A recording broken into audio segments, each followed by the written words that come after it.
अध्याय 6 ध्यान योग। श्री भगवान ने कहा, जो पुरुष अपने कर्म फल के प्रति अनासक्त है और जो अपने कर्तव्य का पालन करता है, वही सन्यासी और असली योगी है। वह नहीं जो न तो अग्नि जलाता है और न कर्म करता है।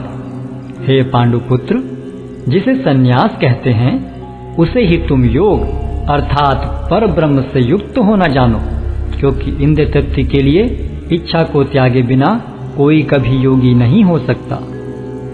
अष्टांग योग के नवसाधक के लिए कर्म साधन कहलाता है और योग सिद्ध पुरुष के लिए समस्त भौतिक कार्यकलापों का परित्याग ही साधन कहा जाता है। जब कोई पुरुष समस्त भौतिक इच्छाओं का त्याग करके न तो इंद्रिय तृप्ति के लिए कार्य करता है और न सकाम कर्मों में प्रवृत्त होता है, तो वह योगारूढ़ कहलाता है। मनुष्य को चाहिए कि अपने मन की सहायता से अपना उद्धार करे और अपने को नीचे न गिरने दे। यह मनबद्ध जीव का मित्र भी है और शत्रु भी।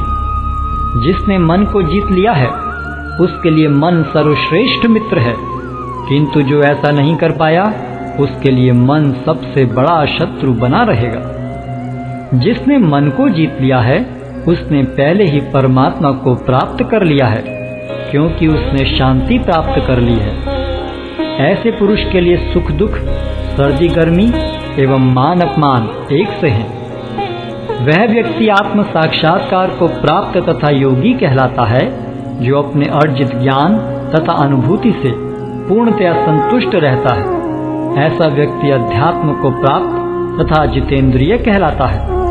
वह सभी वस्तुओं को, चाहे वे कंकड़ हो, पत्थर हो या कि सोना, एक समान देखता है। जब मनुष्य निष्कपट हितैषियों, प्रिय मित्रों, तटस्थों, मध्यस्थों, ईश्वालुओं, शत्रुओं तथा मित्रों, पुण्यात्माओं एवं पापियों को समान भाव से देखता है, तो वह और भी उन्नत माना जाता है।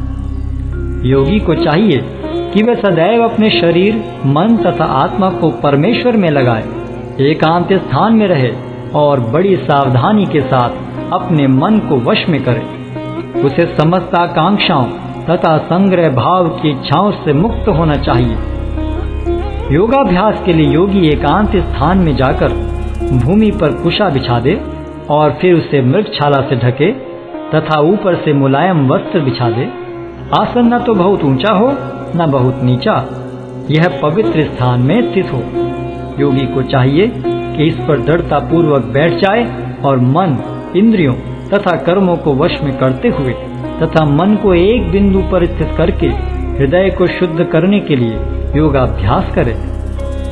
योगाभ्यास करने वाले को चाहिए कि वह अपने शरीर, गर्दन तथा सिर को सीधा रखे और नाक के अगले सिरे पर दृष्टि लगाए।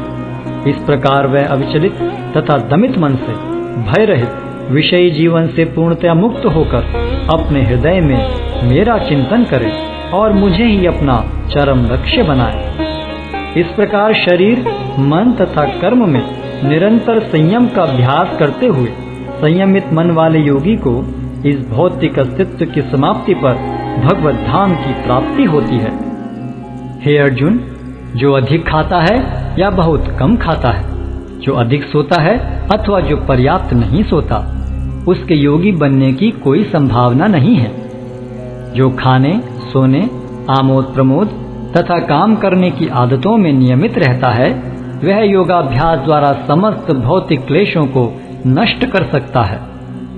जब योगी योगाभ्यास द्वारा अपने मानसिक कार्यकलापों को वश में कर लेता है और अध्यात्म में स्थित हो जाता है, अर्थात समस्त भौतिक इच्छाओं से रहित हो जाता है, तब वह योग में सुस्थिर कहा जाता है। जिस प्रकार वायु रहित स्थान में दीपक हिलता डुलता नहीं, उसी तरह जिस योगी का मन वश में होता है, वह आत्म तत्व के ध्यान में सदैव स्थिर रहता है। सिद्धि की अवस्था में, जिसे समाधि कहते हैं, मनुष्य का मन योगाभ्यास के द्वारा भौतिक मानसिक क्रियाओं से पूर्णतः संयमित हो जाता है।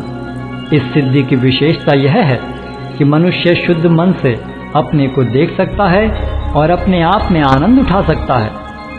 उस आनंदमय स्थिति में वह दिव्य इंद्रियों द्वारा असीम दिव्य सुख में स्थित रहता है। इस प्रकार स्थापित मनुष्य कभी सत्य से विपत नहीं होता और इस सुख की प्राप्ति हो जाने पर वह इससे बड़ा कोई दूसरा लाभ नहीं मानता। ऐसी स्थिति को पाकर मनुष्य बड़ी से बड़ी कठिनाई में भी विचलित नहीं होता। यह निसंदेह भौतिक संसर्ग से उत्पन्न होने वाले समस्त दुखों से वास्तविक मुक्ति है।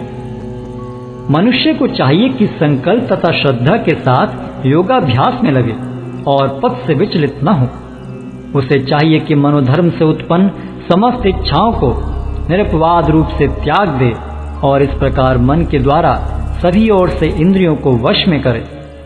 धीरे धीरे क्रमशः पूर्ण विश्वास पूर्वक बुद्धि के द्वारा समाधि में स्थित होना चाहिए और इस प्रकार मन को आत्मा में ही स्थित करना चाहिए और अन्य कुछ भी नहीं सोचना चाहिए।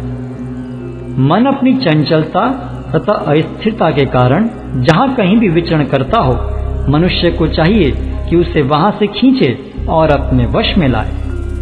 जिस योगी का मन मुझ में स्थिर रहता है वह निश्चय ही दिव्य सुख की सर्वोच्च सिद्धि प्राप्त करता है। वह रजोगुण से परे हो जाता है। वह परमात्मा के साथ अपनी गुणात्मक एकता को समझता है और इस प्रकार अपने समस्त विगत कर्मों के फल से निवृत्त हो जाता है। इस प्रकार योगाभ्यास में निरंतर लगा रहकर आत्म संयमी योगी समस्त भौतिक कलमश से मुक्त हो जाता है और भगवान की दिव्य प्रेम भक्ति में परम सुख प्राप्त करता है। वास्तविक योगी समस्त जीवों में मुझको और मुझ में समस्त जीवों को देखता है। निसंदेह स्वरूप सिद्ध व्यक्ति मुझ परमेश्वर को सर्वत्र देखता है। जो मुझे सर्वत्र देखता है और सब कुछ मुझ में देखता है, उसके लिए न तो मैं कभी अदृश्य होता हूँ और न वह मेरे लिए दृश्य होता है।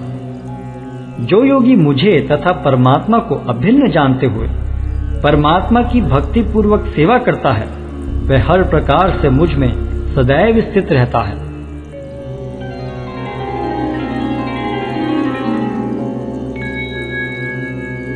हे अर्जुन, वह पूर्ण योगी है जो अपनी तुलना से समस्त प्राणियों की उनके सुखों तथा दुखों में वास्तविक समानता का दर्शन करता है।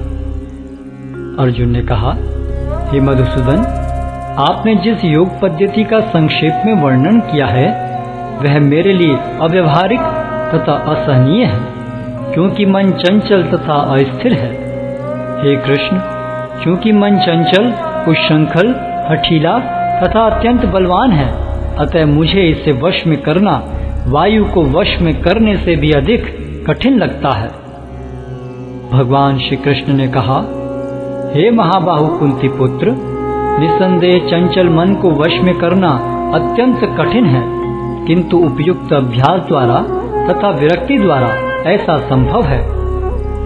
जिसका मन उच्छृंखल है उसके लिए आत्म साक्षात्कार कठिन कार्य होता है, किंतु जिसका मन संयमित है और जो समुचित उपाय करता है उसकी सफलता ध्रुव है, ऐसा मेरा मत है। अर्जुन ने कहा, हे कृष्ण, उस असफल योगी की गति क्या है जो प्रारंभ में श्रद्धा पूर्वक आत्म साक्षात्कार की विधि ग्रहण करता है, किंतु बाद में भौतिकता के कारण उससे विचलित हो जाता है और योग सिद्धि को प्राप्त नहीं कर पाता।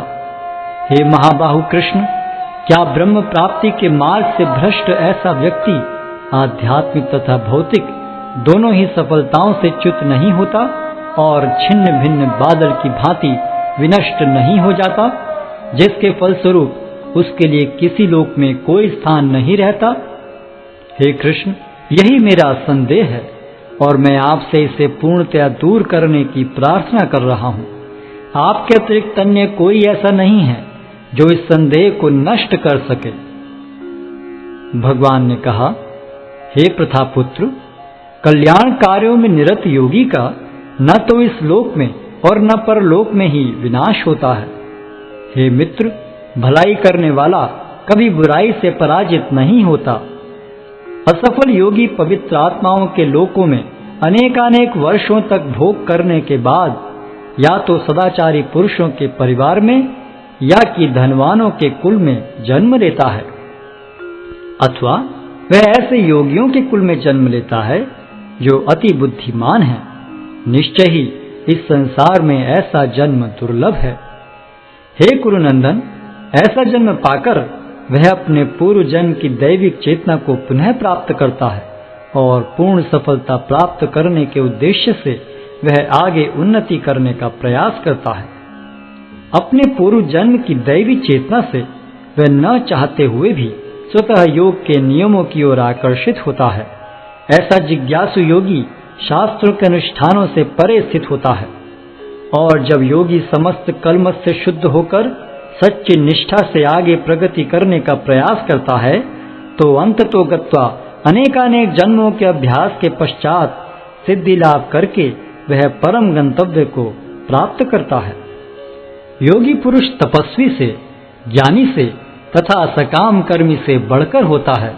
अतः हे अर्जुन, तुम सभी प्रकार से योगी बनो और समस्त योगियों में से जो योगी अत्यंत श्रद्धा पूर्वक मेरे परायण हैं, अपने अंतःकरण में मेरे विषय में सोचता है और मेरी दिव्य प्रेम भक्ति करता है, वह योग में मुझसे परम अंतरंग रूप से युक्त रहता है और सबों में सर्वोच्च है। यही मेरा मत है।